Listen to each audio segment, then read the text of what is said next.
நேற்று தமிழகத்தின் முதலமைச்சராக விஜய் அவர்கள் பதவி எடுத்துக்கிட்டதை தொடர்ந்து நேற்று இரவே சென்னையில் ஒரு சில முக்கியமான இடங்களில் யாருமே சத்தியமாக எதிர்பார்க்காத காவல்துறை அதிரடி நடவடிக்கையில் இறங்கியிருக்காங்க.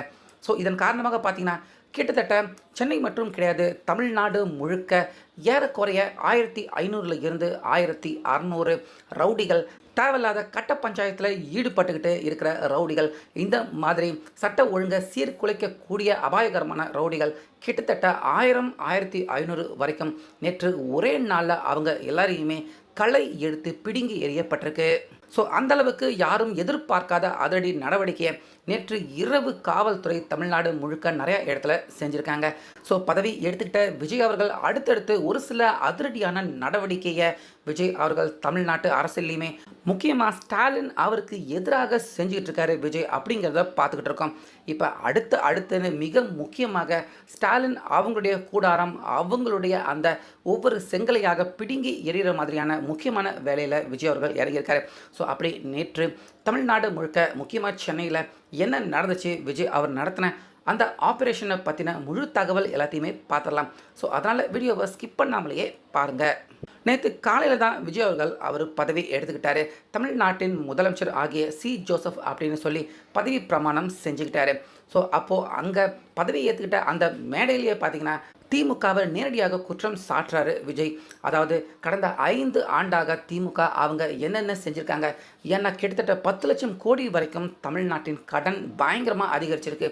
அதனால் நான் ஆட்சி பொறுப்பு ஏற்றுக்க போகிற இந்த இடத்துல இருந்து திமுக அவங்க எந்த நிலைமையில் தமிழ்நாட்டை விட்டுட்டு போயிருக்காங்க அப்படிங்கிற வெள்ளை அறிக்கையை வெளியிட போகிறேன் அப்படிங்கிற முதல் அதிர்ச்சியை விஜய் கொடுக்குறாரு. ஸோ அதுக்கப்புறமாக பார்த்தீங்கன்னா அங்கே தலைமைச் செயலகம் அந்த இடத்துக்கு வந்ததுக்கப்புறமா அடுத்தடுத்து அரசு ஊழியர்கள் சம்மந்தப்பட்டவங்க நிறைய பேரை நேரடியாக முதலமைச்சர் அரியணையில் உட்கார்ந்ததுக்கப்புறமா விஜய் அவர்கள் எடுக்கிறாரு.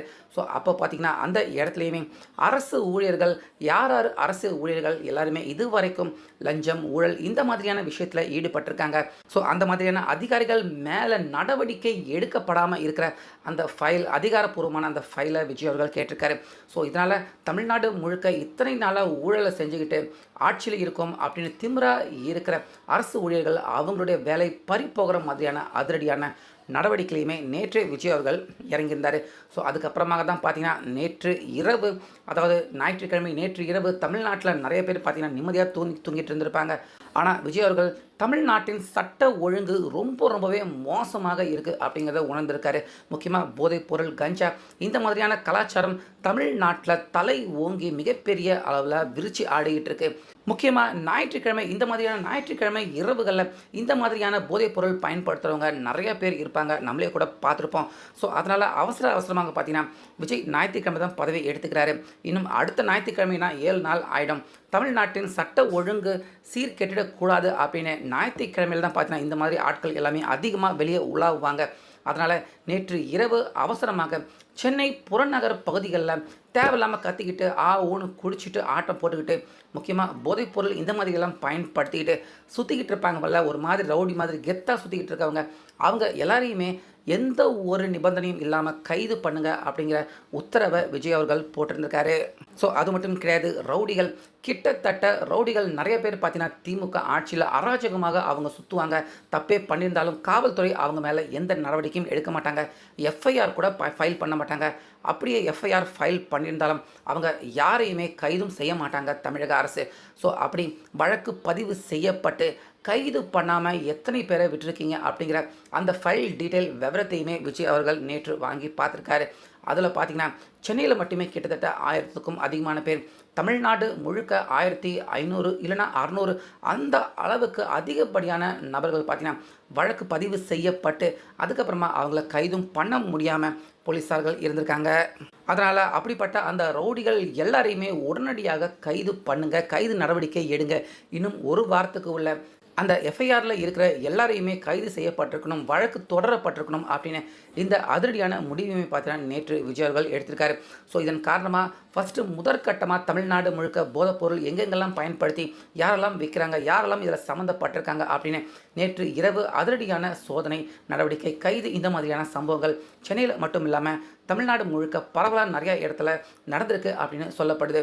அது மட்டும் இல்லாமல் அடுத்த ஒரு வாரத்துக்குள்ள ரவுடி கட்ட பஞ்சாயத்து, நான் திமுக காரண்டா அப்படின்னு அராஜகம் செஞ்சுக்கிட்டு இருந்த கடந்த 5 வருடத்தில் இந்த மாதிரியான அராஜகம், அட்டூழியம் நம்ம எல்லாருமே கண் முன்னாடி நிறையா பார்த்துருக்கோம். அவங்க எல்லாருமே ஆளும் கட்சி, அவங்களுக்கு எதிராக போலீஸார்கள் அவங்களுமே நடவடிக்கை எடுக்க பயந்துக்கிட்டு இருந்திருக்காங்க. ஆனால் விஜய் அவர்கள் வந்த உடனே ஃபஸ்ட்டு தமிழ்நாட்டில் எந்த ஒரு குற்றம், சட்ட ஒழுங்கு எதுவுமே சீர்குலையக்கூடாது, மக்கள் நிம்மதியாக பாதுகாப்பாக இருக்கணும் அப்படின்னா ஃபஸ்ட்டு ரவுடி கட்ட பஞ்சாயத்து பண்ணுறவங்க எல்லாரையுமே ஒழிச்சு கட்டணும். அதுக்கப்புறமா போதைப் பொருள். ஏன்னா விஜய் அவர்கள் நேற்று பதவி எடுத்துக்கிட்டவே பார்த்தீங்கன்னா அவர் போட்டிருந்த அந்த 3வது கையெழுத்து, அந்த 3வது கையெழுத்தை பார்த்தீங்கன்னா போதைப் பொருளை தமிழ்நாட்டில் முற்றிலுமாக ஒழிக்கிறதுக்கான நடவடிக்கை எடுக்கப்படும் அப்படின்னு தான் நேற்று 3வது கையெழுத்திலேயே விஜய் அவர்கள் போட்டிருந்தார். ஸோ மக்கள் எல்லாருமே விஜய் அவர் என்ன வாக்குறுதி கொடுத்துருக்காரு, அதை நிறைவேற்றாரா அப்படிங்கிறத பார்ப்பாங்க. அது ஒரு பக்கம் இருந்தாலும் தமிழ்நாடு இதுக்கு முன்னாடி திமுக இருந்ததை விட விஜய் வந்ததுக்கு அப்புறமா அமைதியாக எந்த பெருசாக குற்றம், கொள்ளை இந்த மாதிரியான சம்பவங்கள் நடக்காமல் தமிழ்நாடு அமைதியாக இருக்கா அப்படிங்கிறது தான் ஃபஸ்ட்டு மக்கள் பார்ப்பாங்க. சட்ட ஒழுங்கு எங்கேயுமே சீர்குலைஞ்சு போயிடக்கூடாது. தப்பு செஞ்சவன் யாருமே ஆட்சி அதிகாரம் இந்த பெயர் சொல்லி தப்பிச்சும் போயிடக்கூடாது. அது நடக்குதா இல்லையா அப்படின்னு தான் மக்கள் ஃபஸ்ட்டு பார்ப்பாங்க. அதனால் தமிழ்நாட்டு மக்களின் பாதுகாப்பு நலனை உறுதி செய்கிற மாதிரி நேற்று வந்த உடனே விஜய் பார்த்தீங்கன்னா ஃபஸ்ட்டு போதைப் பொருள் அதை விற்கிறவங்க வாங்குறவங்க இந்த மாதிரி அவங்கள பிடிக்கிற மாதிரியான வேலையில் அதிரடியாக இறங்கியிருக்காரு. அதோடு மட்டும் இல்லாமல் நான் திமுக காரண்டா, நான் தாண்டா பெரிய ரவுடி கெத்து அப்படின்னு கடந்த 5 வருஷமாக தமிழ்நாடு முழுக்க நிறைய பேர் திமிராக சுற்றிக்கிட்டு இருந்தவங்க நம்ம எல்லாருமே பார்த்துருக்கோம். ஸோ இனிமேல் அவங்க யாரும் அப்படி சுத்த முடியாது. அதாவது அவங்க எல்லார் மேலேயுமே வழக்கு மட்டும் பதிவு ஆயிருந்தது அப்படின்னா இத்தனை வருஷமாக நடவடிக்கை எடுக்காமல் இருந்திருப்பாங்களே. ஆனால் இனிமேல் அது நடக்காது. அதுக்காக தான் விஜய் அவர்கள் காவல்துறை அந்த அமைச்சர் பதவியை தன்னுடைய கட்டுப்பாட்டுக்கு உள்ளே வச்சுக்கிட்டாரு. தன்னுடைய கட்டுப்பாட்டுக்கு உள்ளே வச்சுக்கிட்ட விஜய் அவர்கள் நேற்றே பார்த்தீங்கன்னா அதற்கான வேலையை துவங்கிட்டாரு. நிச்சயமாக இன்னும் ஒரு வாரத்துக்குள்ளே கடந்த 5 வருஷமாக தவறு செஞ்சுட்டு வழக்கும் பதிவாகியிருந்தாலும் திமுறா மாட்டாமல் கெத்தாக சுற்றிக்கிட்டு இருந்த ரவுடிகள் எல்லாருமே உள்ளே இருக்க போகிறாங்க. ஸோ இந்த ஆப்ரேஷனை நேற்றே பார்த்தீங்கன்னா விஜய் அவர்கள் நேற்று போலீஸார்கள் அவங்க முன்னிலையில் இந்த நடவடிக்கையை அதிரடியாக அவர் துவங்கிட்டார். இது கண்டிப்பாக திமுக அவங்களுடைய அடிவாரம், அவங்களுடைய அந்த அறிவாலம் அடி செங்கலை ஆட்டி பிடுங்கி எறிகிற மாதிரியான ஒரு விஜய் அவருடைய செயல் அப்படின்னு தான் சொல்லணும். ஏன்னா திமுக அவங்களுடைய மிகப்பெரிய பலமே ஒவ்வொரு இடத்துலையுமே அந்த ரவுடி மாதிரி கெத்தாக சுற்றிக்கிட்டு அந்த ஏரியா அந்த இடத்தையே தங்களுடைய கட்டுப்பாட்டுக்கு உள்ளே வச்சுக்குவாங்க. அது திமுக ஆட்சி பிடிக்கிறதுக்கும் அவங்களுடைய அந்த ஆளுமை ஒவ்வொரு இடத்துலையுமே அவங்களுடைய அந்த பவரை காட்டுறதுக்கு முக்கியமான காரணமாக இருந்திருக்கு. ஸோ அது எல்லாத்தையுமே ஒவ்வொரு செங்கலாக விஜய் அவர்கள் ஆட்டி இப்போ பிடுங்கி எரிய ஆரம்பிச்சிருக்காரு.